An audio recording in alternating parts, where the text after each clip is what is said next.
Hello and welcome along to the RTÉ Rugby podcast. The weeks are flying by. Just over 4 weeks to go until we're into the thick of it and previewing Ireland's opening game against Romania in Bordeaux in Pool B. We're going to be with you every week until the start of the World Cup. Then we'll be into 2-a-week pods for the duration of the tournament. Bernard Jackman is with us again this week in interesting surroundings. We can't quite see it now at the moment with the way the camera is, but with the shine behind you, yeah, that's a nice little stadium behind you. What brings it to Thomond Park?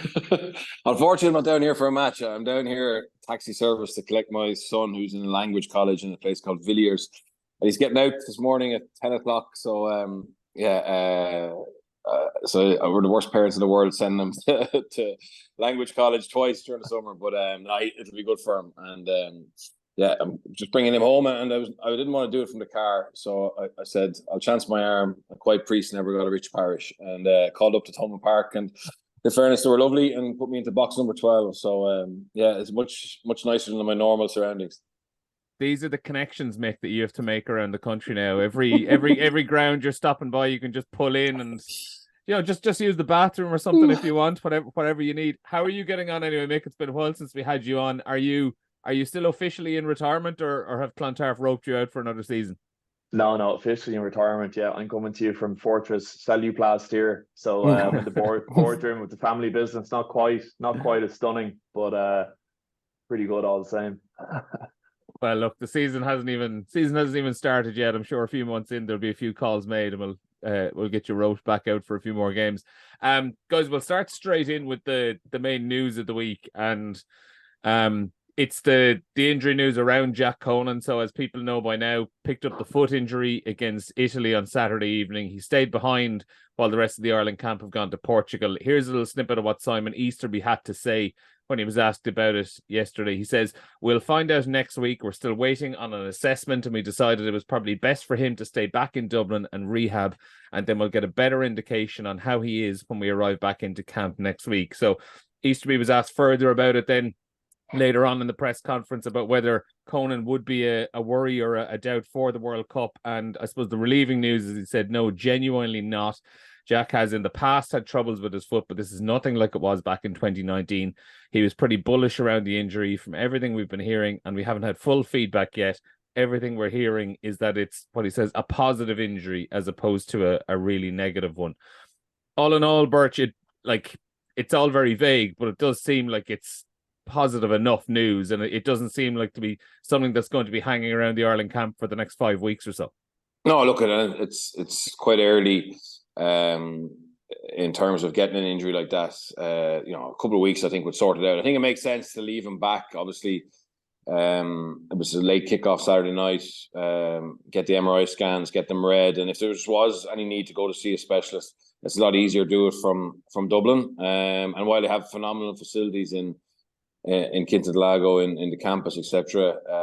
I think it's just worth leaving him here to make sure if there is further scans or specialists needed, that he can access the people they've been dealing with, for the last 10, 15 years, who are all top class. So I thought you always get a feel for the player, and it was interesting. Like, he flagged that he had a little bit of a knock. They were quick to get him off. Obviously, not going to take any risks. And as he came off, he was very comfortable that it was just something quite minor. And then, of course, nowadays everyone sees someone in a boot and they treat it like the general public, where having a boot on is a massive deal, whereas effectively it's just precautionary and just make sure everything is protected and you don't do any further damage. So,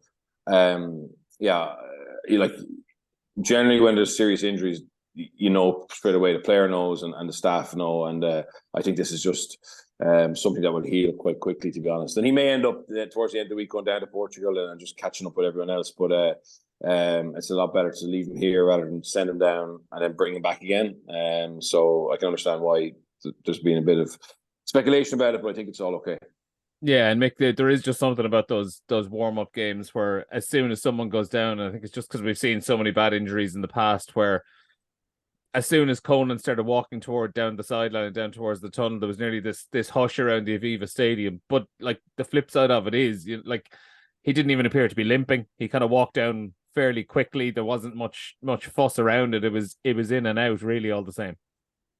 No, big time. Look, as Birch mentioned, you generally know straight away from the players' reaction as to whether a guy has done serious damage or not. Like Menoncello being the perfect example. You know, geez, your heart would go out to the guy. He's in tears coming off the pitch. His World Cup dream has ended, and as well as him, even like on the other side of the world, Alan Alatoa, who ruptured his Achilles against the All Blacks 2 weeks ago as well. Like, it's just tragic stuff for those guys.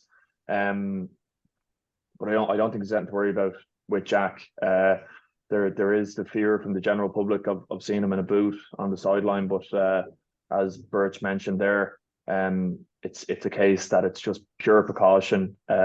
It's a load bearing thing as much as anything. Putting them into the boot takes a bit of weight off that area, and gives them the best chance to recover as quickly as possible. Yeah, it certainly does. On the game on Saturday, then, Birch, there were a handful of players that stood out. I mean, Caelan Doris did the obvious one, but I probably don't even want to talk about him too much because, like, he's a cert to be in the squad as it is. Is there anyone who had their chance to shine, chance to impress, that you think actually did put their hand up and stake a claim for a place in the squad, or someone who was maybe half in, half out and nailed down their spot? Yeah. Look, I think Joe McCarthy had a very positive match, and he's someone who's obviously on that fringe or on that bubble of will he make it, will he not? Probably, to be honest, before that game, and still I probably think he possibly won't make it. But he was exactly the type of player that Leinster and Farrell have been so excited about. Like, he's a little bit like Tom O'Toole, where Farrell kind of brought him in before he probably earned it for his province, if you know what I mean. But they could see that he had different attributes, as Tom O'Toole does, in terms of being a real power athlete, than some of the fellas who have 30, 40 games for the province. And I know Leinster are very excited about it, but he had some injuries that probably cost him valuable game time, which he could have put his case forward more. But I think he's the reason John Klein isn't in the squad, and the Farrell is going to bet on him as such, and maybe this World Cup will come too quick for him, but certainly in terms of going forward north south, he showed what he's about on Saturday night and had a positive impact. Probably the two lads who started third choice at halfback, Casey and Crowley, they had really positive games, I think, and it's really going to be really interesting. I presume Ross Byrne is going to start against England, but it's going to be really interesting who becomes number 2 to Sexton over the coming weeks. Crowley certainly laid down a strong marker, and Casey probably didn't do enough to pass out Gibson Park or Conor Murray, but I think he had a very strong game and shows that he can help us play with that tempo that Mike Catt really puts huge emphasis on about the way Ireland play. So they were the ones. Stockdale had a good game. I just wonder, I don't know if he'll make it. I think Earls and Mac Hansen, James Lowe, with Jimmy O'Brien obviously being a utility, may just be ahead of him there. It'll really depend on what split Farrell goes with, but it was certainly a good one for Stockdale. I mean, there's huge expectation about him going into the game because obviously in 2018 he was phenomenal. He's had a difficult time, but I thought he showed up really well. Any specific individuals you want to mention, Mick, or even just to follow up on anything Birch said? No, same again with Joe McCarthy. I suppose I thought he had a really positive impact on the game, and if he does make the World Cup squad, like, he does have a point of difference in terms of being that big, powerful body. Obviously, no disrespect to the guy. If he does make that squad, I probably can't see him starting or playing in that South Africa game, or starting or playing in the Scotland game. But at the same time, against the likes of Tonga, who are massive men, to have a big body in your ranks like that, it gives a massive amount of confidence to the people around you. They obviously have Sam Lousy, Fafita, Tamiafuna, just these absolute monsters. So sometimes just having someone to counteract that size, or to look somewhat similar, is of a massive benefit to a team like Ireland. And to follow on from that point then about the size and along those lines, is that where Stockdale puts an extra tick in his box. Birch mentioned him there as well, and like I thought he was the one Ireland player in the first half that was doing something every time he got the ball. But the question people have had about Stockdale for a couple of years is the defense, and he has that, the missed tackle for the first Italy try. And I know it was probably a team malfunction that they just gave Italy way too much space out wide, but ultimately he's meeting the player 5 meters out and just slips off the tackle. It was an unfortunate one for him because up until then I think he'd been doing quite well. No, very much so. I thought that was a massive, massive moment for Jacob, like the question in my mind immediately was if that's a World Cup final or World Cup semi-final and Jacob is in that position, is he letting that happen? Is it a case that, like, I know he hasn't had an opportunity in a long time. This obviously his first start in a long time, and he had a really good game up to that point. But I just felt that was a very soft moment for him, and I'm sure it's something that he'll be quite disappointed in as well, because as you mentioned, there's a little bit of an idea around that defensively he isn't where he could be, I suppose. And then Birch, the flip side of it, and in the interest of balance, the second Italy try, it's Keith Earls in a 13 at that stage and just gets walked over by Menangella. Yeah, but absolutely. Look, for Earls would be very disappointed, but the reality is that close to your line, you need to have two men hit. Sorry, your line, you need to have two men hits. It's very rare you see one-on-ones in the opposition 22. And I think if you look at the ruck beforehand, Ireland were very, very slow to come around a corner. I think Stewart, the Ulster hooker, he flew around a corner. He was calling more bodies, and Tyke Furlong from memory, he parked up for a second, and that just left us a little bit short. And because of that, because we were short on the fold, Earls, we had to leave it 1-on-1, and obviously Earls, he missed that tackle, but which he'd be disappointed with. But that's, and to go back to the first try, I think Stockdale had 2 errors in that, and I think Ireland were too narrow. But he has responsibility as the open side winger there to make sure we're not narrow. And then he came in to try and shut it down, gets caught, and then he obviously misses the tackle on the scramble. So that's the kind of thing that Simon Easterby, will be looking at. They'll be looking at the system, who's responsible within that system to give us width, and then obviously the missed tackle is something that can happen, but. When you back that up on top of obviously a system error, which you're responsible for, then it could be a massive black mark through your name. So, and I look at the end when Stockdale, like Jack Crowley was in a fullback, and as you said, for a second try, Keith Earls in a 13. So the game had become a little bit unsettled. You had changes in terms of personnel, positional changes, etc. But realistically, for that crop who played against Italy, there was a lot of fellas on the fringe in that, and they kind of needed to nearly be picture perfect, and some of them weren't. Just going back to the, who made a big impact, probably Ian Henderson. I thought, he's someone who we know is going to travel, but definitely his starting place for the likes of South Africa or Scotland was a little bit in doubt, just because of how well James Ryan and Tyke Byrne did last year, for me anyway. And obviously we know that Ian Henderson is a top player, but and he's had some injuries, but I thought he looked unbelievably good for his first game. First since March as well. Bear in mind for Henderson, not even April, May, and he was contact fit and contact powerful. And it was interesting afterwards, Farrell saying how happy he was with Henderson. Obviously, he was the captain, but he said he played his weight, okay, because he's a big man, and that's kind of what we're looking from Joe McCarthy.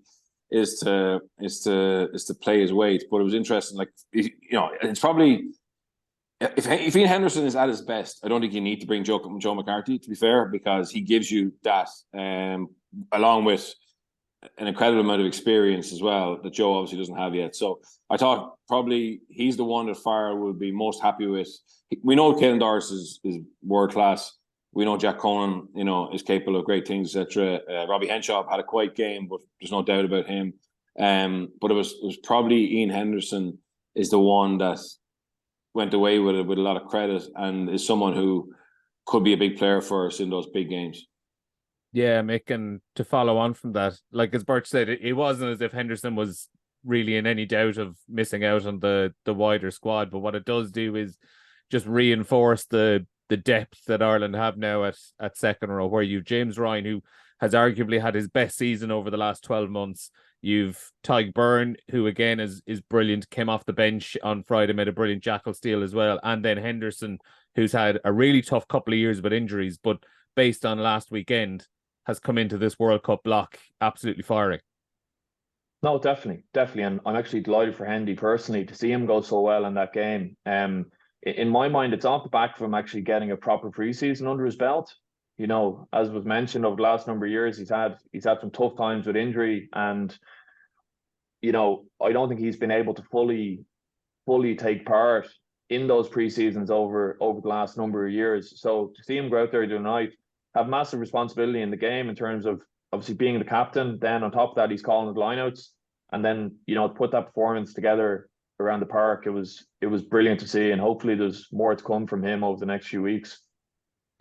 Something for both of you, and I might start with you, Mick, on it. One thing that cropped up on Saturday, and it's been a long running issue for Ireland now. I'm talking going back 2-3 years, but the amount of penalties they're conceding at the line-out maul for obstruction, just sealing off, getting ahead, like the lifters getting in ahead of the jumper and blocking things off and getting penalised. It was 2 penalties against Italy. I don't have the exact stats. I would guess you're looking at the roughly 1 a game over the last 2 years, it feels like, for Ireland. And it feels like it happens a lot for Irish provinces as well. It seems like something that they're consistently getting pinged for. Is this something that you'd be a little bit worried about now coming into the World Cup, that they haven't eradicated out of their game? I'll offer my brother's thoughts into this. I was chatting to him about it the other day, and part of him is wondering that, have the coaches potentially done the maths on this and decided we're willing to push the limits on this, and if we get penalised once every now and again, you know, if it means that we score 2 or 3 maul tries, or, you know, we get great field position out of it, you're willing to take that chance, or you're willing to take the hit of a penalty? What would be your view of it? Yeah, I thought in the game the last day that the lads were a little bit sloppy. Now, looking at it from a broader point of view, like, it's a race. It's a race for those lifters to take the space. You know, they need to get forward and take that space as quickly as possible, and then, you know, wait for the punch to come from behind. It's something that I thought Ireland did really well the last day even. You know, that second layer, the 3 guys coming in, they added massive punch to that front wall. So your brother could be right in terms of looking at the numbers side of things and saying, okay, well, you know, if we get away with it 10 times, giving away 1 or 2 penalties isn't the worst thing. What probably disappointed me most about those penalties was the fact that I think Ryan Baird gave away both of them. And you know, whatever, giving away 1 penalty and saying, okay, thinking in your mind, the ref's pretty hot on this, I'm going to need to be careful. Going and giving away another one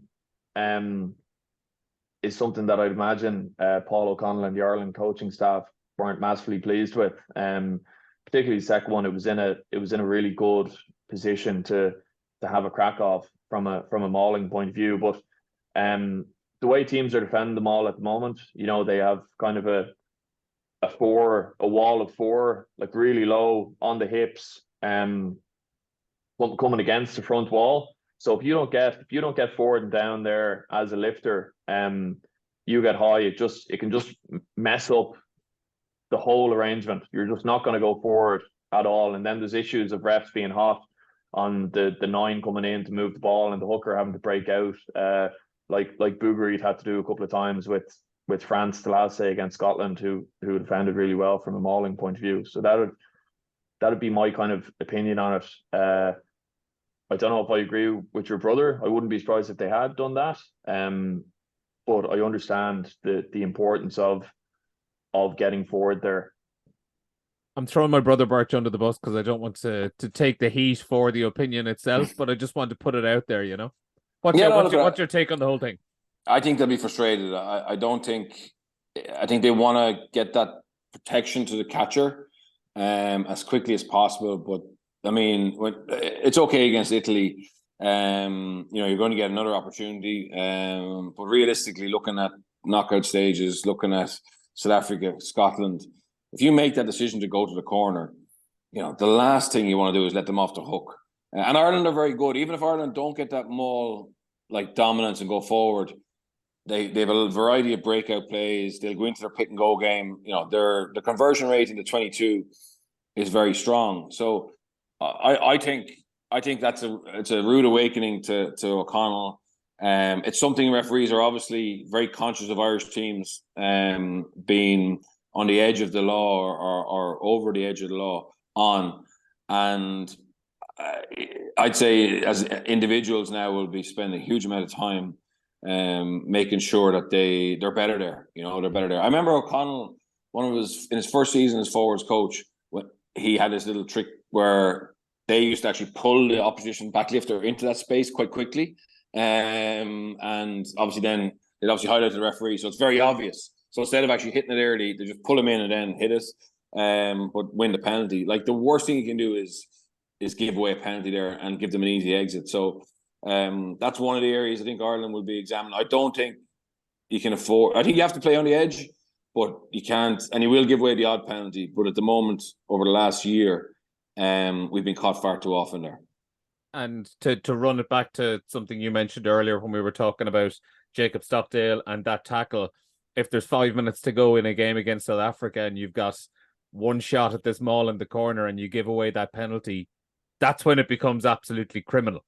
Yeah, and to be honest, they're the ones the referees sometimes are looking to make a big call on, and it's something that they get rewarded on if they spot it. But look, the reality is the reason they're so pernickety about it is if you do get that protection, if you get a double bank behind the catcher, effectively it's not impossible, but the advantages are massively on the side of the attacking team, and everything is supposed to be about a contest and a fair contest. So that's why they're really hot in it, because I spoke to some people coming out of the Viva and they don't really see a massive issue with it, because for them a maul is 16 bodies, pushing against each other. But that the reward for getting in there and being allowed to stay there is massive for the attacking team. So that's why referees are so hot in it. After the game, Mick, Andy Farrell was pretty straight up when he said that just because there's 41 if you're taking out Johnny Sexton who's suspended, but just because there's that many players in the squad doesn't necessarily mean every single person is going to be playing over these next two games. Now, if you were to look at the players who didn't play at the weekend, and if you break it down into the handful that would be on the fringes of the squad, so like take out all the guys who essentially are guaranteed a place in the 33-man squad, you're looking at the likes of Ross Byrne, Jamie Osborne, Gavin Coombs, and probably Kieran Treadwell in there. Would you be expecting all of those guys to feature against England? I'd be hoping that Treadwell, Coombs, and Byrne would get a shot. Now, I wouldn't be overly surprised if Jamie Osborne didn't get a run at it. Just purely based on his age. Mm-hmm. No disrespect to him as a player. He's a cracking player and he's had a great season for Leinster. But I wouldn't be surprised if the coaching staff were more so looking at him for the years to come, and seeing this as an opportunity to experience a World Cup camp. Look, he'd be very disappointed himself, I'd imagine, if he didn't get some form of crack over the next couple of weeks. But at the same time, there's a touch of earn your stripes about it as well, in my mind. And Birch, Gavin Coombs is one of the players we mentioned last week, and you were saying you were curious to see would he get a shot against Italy. Would you be slightly worried for his chances of making the squad that he wasn't involved, or do you think he will get a pretty good opportunity to plant his flag against England? No, I'd be worried for him, to be honest. I thought that was a great chance for him to play. Like he may get lots of minutes against Portugal this week in that unofficial training game. Is he going to play against England? Probably not. And then depending on what game time Farrell needs for the likes of Josh Van der Fleer, does Conan need more game time, etc. Samoa mightn't be a guaranteed game either. The reason I felt his end of season form for Munster was outstanding. I think since he had that kind of high profile, and not just him, but that November international against New Zealand where he was probably the fall guy, really, to a certain extent, in terms of, Ireland were very poor, but in the forward pack in particular, he didn't really have a big impact in the game, and it seemed to affect his chances with Farrell a little bit. But I thought he went back to Munster and just improved in all areas that were questionable, and particularly work rate, because he's always been brilliant with the ball in hand, but there was a lot of other elements of his game that improved. So I felt he was someone who'd made a big push. But when you look at it, the fact that Doris is going to be our cover at 7, I think they're going to look at using a Ty Byrne as obviously a 6 as well. I think if we are going to kind of chop places in our squad, back row is one of the ones the Fire might be quite lean on, and that obviously could affect Coombs. I liked last year seeing him play a little bit as lock. I thought that would have obviously added to his versatility and options to get in. But at the moment, unless Conan's out, I don't think Gavin Coombs is going to get in, and that's, look, we're very rich in the back row, but on form for his province, he certainly deserves some game time. But also Farrell has to think about the big picture. Getting 40 minutes against Italy, if it's not going to help the overall squad, if he's not going to be a member of the squad, well, then it's wasted time, really. And it's all about putting the team first, and it seems that there's a very good awareness of that. I mean, even just compared to England, and we'll talk about that in a second, but just, there was leaks in terms of fellas who'd been told by Borthwick they weren't going, they leaked to the journalists quite quickly, et cetera, and I don't see that happening in Ireland. I think no matter, even if there's a high profile player left out, I think that they will put their ego behind them and get behind the team. Yeah, all those permutations and the numbers games and who has versatility leads us nicely into the next side of things, which is just that there have been a few squads named over the course of the last few days, a few 33-man squads for the World Cup, not even just training squads. And it has been really, really interesting to see the logic that some coaches are taking over than others. First of all, even before you get to the numbers themselves, but just the fact that the likes of New Zealand, England, South Africa have all put their cards on the table this early into August and said, this is the 33 we're using. Like, for example, I was listening to the BBC's rugby podcast the other day, and they were interviewing Steve Borthwick, and he specifically said how they'd kind of spoken to the players, and getting the 33-man squad named quite early was a big thing for them to reduce any kind of performance anxiety or selection anxiety around things.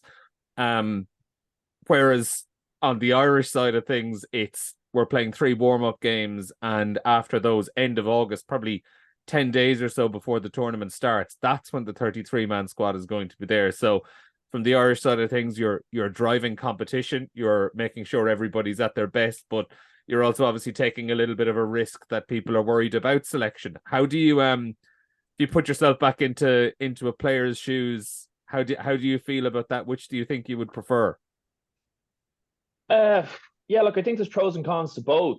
I think England naming their squad so early, it gives them an opportunity to build that cohesion, there isn't that bit of anxiety around, geez, am I going to be in, am I going to be out? And it maybe gives them more of an opportunity from a player's point of view, just to actually fit into the system. Because as much as the likes of Ireland would say, particularly around guys coming off the bench, we just want you to fit in, if it's a trial game for, potentially the highlight of your career, you're going to be thinking in your own mind, I need to do a little bit more than just fit in here. Because firstly, I wasn't starting. So therefore, I'm more than likely not definitely on the plane. I need to go out and try and do something here. Like around Steve Borthwick's comments with like performance anxiety, there's always performance anxiety. If you're playing for your country, I'd imagine, like, Bert should be able to tell you more than I would, but like, you're always going to have that pressure and anxiety and fear of scrutiny. So I don't know how much heed I take to that. What I found interesting about Farrell going into the Ireland game was that, when he was asked what he'd like from the Ireland performance against Italy, he said he just wanted a cohesive performance. And I think he set up his team in that way from the point of view that, Casey and Crowley were playing together. They're obviously provincial teammates. Herring and Henderson, from a line-out point of view, were playing together. You had Tom O'Toole and Herring as well in the front row. So you have that connection from a tight head to hooker standpoint. So I'd say Farrell will probably try and build his cohesion in that way, whereas England are doing it in a way similar to South Africa, that they're named their team really early, and they're gonna get those lads playing together as much as possible coming into the tournament. And Birch, without patting ourselves in the back and telling us how great we are, the fact that Ireland are naming so late in August, it probably does speak to a pretty happy camp, a pretty good morale in there, and a pretty good just mood around the camp. Yeah, look at the proof will be in the eating, but I think there's this is a 4-year plan, you know what I mean, and whereas I think Borthwick, to be fair, has come in. It's a late change, obviously, in the World Cup cycle when he replaced Eddie Jones, and he probably feels he's better off having 33 fellas in the camp where he can just concentrate on them and look at the performance against Wales. He needs as much time as possible with his team because they look to be very, very lackluster and very low on a plan or cohesion. So, but the problem is then, he has a couple of injuries this week. He has to bring fellas back in straight away, which isn't ideal, And I think what Farrell is trying to do is he's built a squad mentality since the start, and he wants them all to be in as long as possible in camp. And look, it'll be pretty clear to some of them. He'll be having conversations with some of them, I think, over the next week or two, saying, look, you're not going to probably make the squad, but you're still very much close to it. And it's even from the top down. So Nusa 4 has asked the provinces to play a series of friendlies, maybe a little bit earlier than they would have liked. So those lads from the squad can go back to the province and be match fit. And obviously other people can potentially be late bolted as well. So there's a lot of control because of the way the Irish rugby is set up. That probably makes it easier for us to do what we're doing. To be fair to Borthwick, if he kept 45 or 46 in camp all the way through August, potentially you'd have Premiership clubs roaring and screaming at him as well. And maybe there's a cost element to the RFU because they take those players on loan, whereas they're all central contract here. So I think that we need to think about each individual country will have their own reasons for doing what they do. And some of them aren't purely based around the best thing for that country. It can be the politics within that country or the timing that the coach got the job. But for me, it's interesting. South Africa is the most interesting one for me in terms of obviously going only with 2 hookers. Obviously, Dean Fourie can play hooker in the scrum, but he's not a very good thrower, and I know a lot about that. So he's a bit of a risk. He may play one of the games. He may, I think they're talking about maybe him playing against Romania at hooker, which would give the other 2 lads a rest. And then they went for 4 scrum halves and no Lucano and no Pollard, so probably for me, the squad that South Africa look under-equipped compared to normal. They look weaker than normally do based on their squad selection, which for us, obviously, being in our group is very interesting. Yeah, and on South Africa, there's a few interesting quotes from Jack Nienaber yesterday that are jumping out at me. So obviously, losing Andre Pollard, Lucano Am, and Lou Diag are obviously the main lines out of it. But these lines from Nienaber are quite interesting. So Pollard and Lucano Am, they're part of the official standby list, and both of those players are going to be involved with the Springboks over the next few weeks when they're doing their warm-up games in the UK. So this is what Nienaber had to say. Pollard will be able to start training with us, whereas with Lucano, we think it's a 2 to 4 week injury, still very acute. We'll probably get a better gauge at the end of this week how he's doing. Here's the interesting line. We believe they both will have the potential to be fit and ready to go by the Scotland game, maybe the week after that, but they can only come in.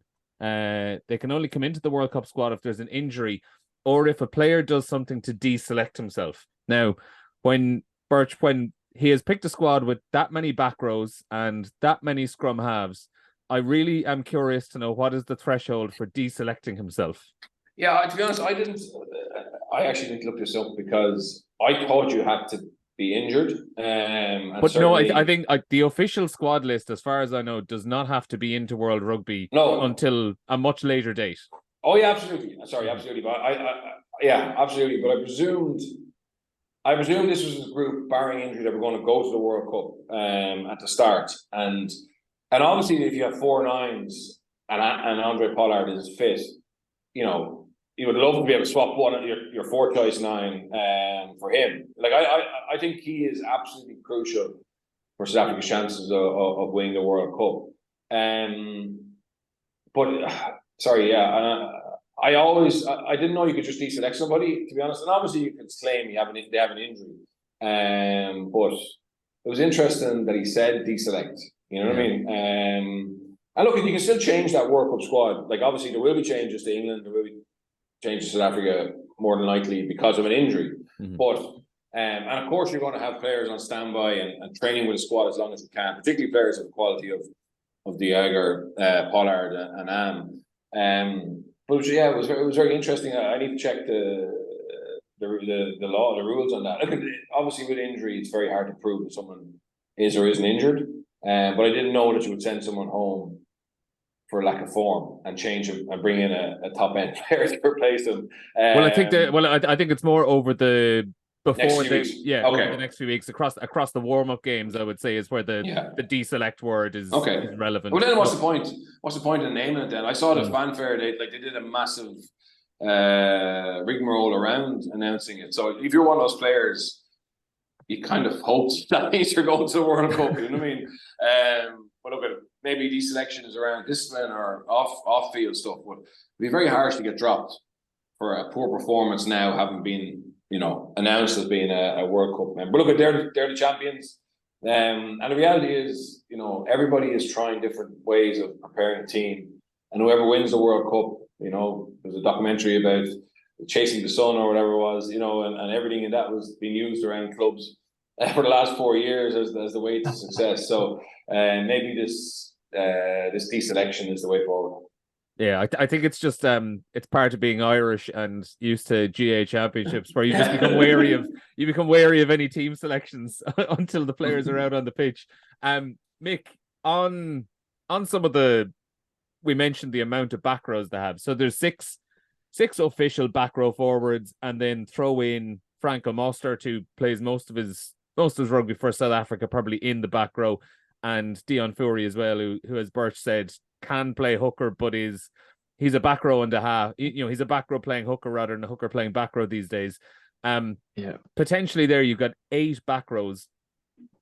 From my point of view, that would probably lead me to believe that Sia Khaleesi is not tracking particularly well fitness wise. Yeah, no, it does make it look that way. I actually think Mostert's the one who's gonna potentially start in the second row with Etzebeth though. Okay. In my mind, because they've just had so much certainty there over the last number of years. It's just been Etzebeth, De Jager, that's been the second row pairing, and that's been it. But it's a case of, do you start Marvin Ory with Etzebeth, and then Marvin Ory can call the lineouts. It just leaves Etzebeth to play his own game. If he starts Snyman and Etzebeth, I just don't know. I don't know if that's something that the Springboks are going to do. They seem to like to have Snyman as more of an impact player coming off the bench for the last kind of 30-40 minutes, essentially a member of the bomb squad. But it just seems to be the way it's going with the squads. No different to Ireland, having Tyg Byrne as a bit of a 5.5, Ryan Baird is a bit of a 5.5. England, the only out and out second row they seem to have in their squad is Dave Ribbons, as far as I can see, and he's definitely athletic enough to play in the back row as well. Aside from that, you've Itoje, you've Laws, you've George Martin, and there's other guys in there as well who can do both. With regards to England, obviously South Africa are blessed in terms of having the likes of Peter Steph Dutoit as a lineout option, and Dwayne Vermeulen can can get off the ground. But that's with a huge amount of effort lifting them, I can say from experience. So like, I think it's going to be very interesting from an English selection point of view. I'm probably jumping ahead a small bit here from a World Cup starting team standpoint, that, you know, in my mind, it's probably going to be someone like Laws who starts at 6, because if you were to start a back row of, let's say, Ludlam, Vunipola and Jack Willis or Ben Earl, you're very much limiting yourself in that set piece space, because all three of those guys could comfortably be used as +1s in lineouts. Yeah, and on that numbers game, if we continue on with England, then Birch, the notable absentees from their squad, the big one probably Henry Slade missing out, and again, to kind of track what Borthwick was kind of saying, he didn't explicitly say it, but he sort of hinted, obviously, that Slade missed out ultimately because it was a numbers game. They were going with the 19-14 split, and there were just other players there. Someone who, we'll say, for example, can play wing and cover in centre, and someone who plays centre can cover in wing or out half or full back or wherever. And kind of matching that up to Ireland and what we think Ireland will be trying to do. So if Ireland were to go with the 19-14 as their forward back split, I feel bad mentioning it, but would that put someone like Stuart McCluskey under a bit of pressure in your point of view, where he's this specialist 12, where you have a lot of guys like a Jimmy O'Brien who can play a number of positions and a handful of other guys who can mix and match around the place, where on a given day, Stuart McCluskey could start for Ireland or Henry Slade could start for England, but when you're trying to make up those numbers, they become vulnerable. Yeah, and that's the problem with being, you know, an out and out 12 or a very much a tight head lock. You know, you limit your opportunities, and I think McCluskey is under pressure. I don't think, and that's not that he's, you know, you wouldn't trust him to start against South Africa or Scotland or in a quarter final, but it's just that, in my opinion, Robbie, Gary, and Bundy are ahead of him, you know, and Robbie obviously is versatile. There's no one touching Gary, and I think Bundy has always got the nod under Farrell ahead of McCluskey when he's been fit. So I think it is tight. I think, you know, Slade is probably okay. He's not versatile, but it looks like Borthwick is going to go for that kick and power game, and he's just picked bigger athletes. And obviously with 19 forwards, and even that's 19 forwards with only 1-8, you know, Fitty with a Pola. And I just think, I mean, something that probably, if it doesn't work out for Borthwick, Dombrand has started the last, 6 or 7 games at 8 for, you know, even up including Wales, and then he's out in the squad, you know. So that kind of stuff, like, you want your coach to be quite consistent in terms of his thought process, and they're the ones that are probably the shocks. You know, someone like Henry Slade who has been used. But I think McCluskey, if we go 14, I think he won't go, to be honest. And that would be a huge shock from an Irish point of view, because, you know, he's performed well for Ireland, and he's well able to play. It's just, it'd be very hard to bring him given the power and strength we have at centre. And then those players like, you know, Jimmy O'Brien or Keith Earls or Frawley potentially, or Crowley, you know, like speaking to people in Munster, they love him at 12, you know what I mean? They love him at 12 and for certain games. And the way Ireland play and want to play in a two-sided attack, obviously if you had 3 first receivers as such, which would be Sexton, Crowley and Hugo Keenan, I mean, that makes you much more adaptable and difficult to stop. Just quickly jumping around here a little bit, but going back to South Africa quickly. So John Klein going back to South Africa, my understanding is that has repercussions for Munster, in that Munster would be under big pressure not to play Klein and Slimon together in a Munster jersey, because they're both non-Irish qualified locks, and that blocks somebody else. So, you know, that's a kind of a hidden consequence of him becoming South African qualified again, which may contract down the line then as well. Yeah, obviously. Yeah, it's very messy for them. Like, obviously, look, maybe Simon will want to have experience somewhere else, and John Klein will stay. Obviously, he's married to an Irish girl, and it's been amazing for Munster. There's no question about what he's given Munster, but this is a headache for Graham Rowntree and the coaches that you don't foresee, when you're doing your depth cards and you're planning. But there's just something that maybe people aren't aware of that will become an issue for Munster, and maybe they'll get exemption for certain games, but certainly I find it hard to see how the RFU would want both of them to play together. Yeah, it's going to be a tricky one. Finally, before we finish, guys, I might just quickly get your thoughts on Ireland's other Pool B opponent, Scotland. Pretty bizarre game against France. I watched the first half at home before I went over to the Aviva Stadium on Saturday, and they were absolutely awful. By the time I got to the Aviva Stadium, they were winning and were just about to see out the victory. Throw in Xander Fagerson's red card. He's got a 3-week ban, down to 2 if he completes tackle skills, so he will be back and ready for the World Cup. But just quickly, what are you taking away, if anything, from that Scotland performance against France? Yeah, look, I'd say Scotland were very happy with how they went in the second half, how they kind of came together to get the result. I'd imagine they were read the riot act at half time by Gregor Townsend and the coaching team. But on the flip side of that, like, France weren't a million miles off having their number ones on going out onto the pitch for the second half. So like, yeah, it's a really tough one to read. France seemed to do something that's like, very typically French, or was typically French maybe 5 to 10 years ago, in terms of just taking the win at half time and finishing up from there. And then obviously from a Scottish point of view, I thought they put some really good play together in the second half to get the win.